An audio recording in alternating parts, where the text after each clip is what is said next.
Now viewers, let's shift our focus to the state of Punjab, where Republic from the forefront is leading the campaign against this tainted preacher, self-styled preacher Bajinder Singh, the pastor, head of the Church of Glory and Wisdom, is now facing a slew of serious criminal allegations, including sexual harassment, criminal intimidation, cheating, manipulation, and the accusations have surfaced that a 22-year-old woman had filed this complaint alleging that Bajinder Singh, the tainted pastor, molested her and sent inappropriate messages to her viewers. Later, a CCTV footage emerged as well, where this tainted pastor could be seen assaulting a woman and slapping her. We have exclusively, viewers have spoken to these victims who have filed multiple complaints, who've come forward and shared the disturbing account and detailed the alleged assault they endured in the hands of that preacher. Listen it.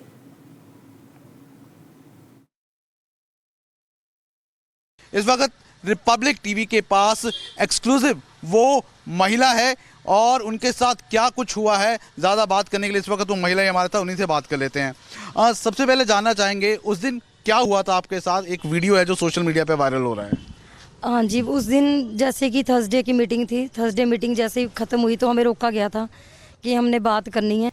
तो जब सारा staff वहाँ पे बैठा था और वहाँ पे वो कुछ बातें ऐसी थी जो सही नहीं थी, और उस जो लड़के के जैसे सबसे पहले जो थप्पड़ मारा गया तो वो लड़के की कुछ ऐसी बातें थी जो वो वहाँ पे रख रहा था, और मैं और मेरी बेटी भी वहाँ बैठी थी। तो ऐसी बात में वो गुस्सा हो रहे थे कि ऐसी ऐसी बातें हैं, तुम ऐसे उसको रोक रहे हो, यहाँ से चर्च में आने से रोक रहे हो।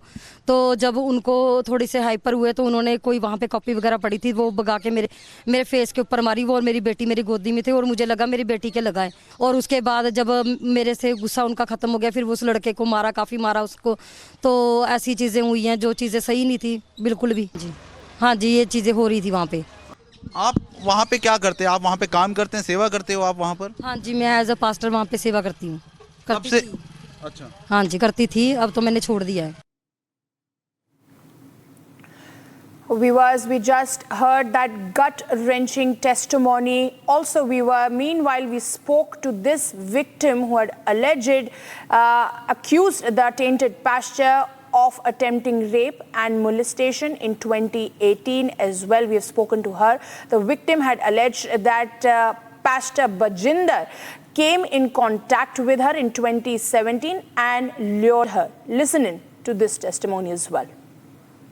मैं विश्वास करती थी उन पे, मैं तो उनको गुरु मानती थी ना। अब उनके मन में क्या था क्या नहीं था वो मुझे नहीं पता था। उन्होंने मुझे एक दिन बुलाया, शाम को करीब 6 बजे बुलाया, और मैं कैब बुक करके जैसे रूटीन में पहले जाते थे वैसे चले गए हम। उसके बाद क्या हुआ, मैंने वहाँ जाके रूटीन की तरह चाय पी, और उसके बाद मुझे कुछ नहीं पता, उसने मेरे साथ गलत किया और मुझे इस चीज़ का बिल्कुल भी मतलब कि था नहीं, और मैं बेहोश थी। मैं घर खुद भी नहीं गई, उसके बाउंसर मुझे छोड़ के आए थे। मैंने जब एक औरत के साथ गलत होता है ना तो उसको पता लग जाता है कि उसके शरीर के साथ छेड़छाड़ हुई है। तो उसके बाद जो मेरे शरीर का हाल था, उसके बाद जो मेरे शरीर में दर्द था, वो मुझे महसूस होगा मेरे साथ गलत हुआ है कुछ। फिर मैंने सोचा नहीं, मुझे ऐसे ही लग रहा होगा। मेरे दिमाग में मतलब कि बहुत सारे क्वेश्चन आ रहे थे उस टाइम। धीरे धीरे ऐसे वैसे वो मुझे बुलाते गए, तब उन्होंने मेरे साथ गलत नहीं किया। उसके बाद एक दिन ऐसा आया, उन्होंने फिर दोबारा मुझे बुलाया। मैं कहा नहीं प्रॉफिट जी, मैंने नहीं आना है। कहते तुझे आना पड़ेगा। मैं कहा मैंने नहीं आना। कहते तुझे आना पड़ेगा। उन्होंने मुझे थ्रेट किया। उसके बाद जब मैं गई, मैं कहते मेरे पास ना तुम्हारी एक चीज़ है, मैं तुम्हें दिखाना चाहता हूँ। मैं डर गई, मैं कहा पता नहीं क्या है, शायद मेरे बच्चों का कुछ है, शायद मेरे फैमिली का कुछ मैटर है। मैं सर वहाँ गई और उसने मुझे मेरी वीडियो दिखाई। उसके बाद मैं इतना रोई, और उसने मुझे लगातार फिर मतलब कि हफ्ते में 2-2 बार यूज़ किया उस इंसान ने। और एक दिन ऐसा मतलब कि हद होगी, वो अम्बाला रोड पे मुझे ले गए अपनी गाड़ी में, 92 नंबर गाड़ी थी फोर्ड की। अम्बाला रोड पे ले गए और वहाँ जाके उन्होंने मुझे इतना कुट्टा कि तू हमारे कहने पे क्यों नहीं आती है। सर मैं तंग आ चुकी थी, उसके अत्याचार से बहुत ज़्यादा तंग आ चुकी थी।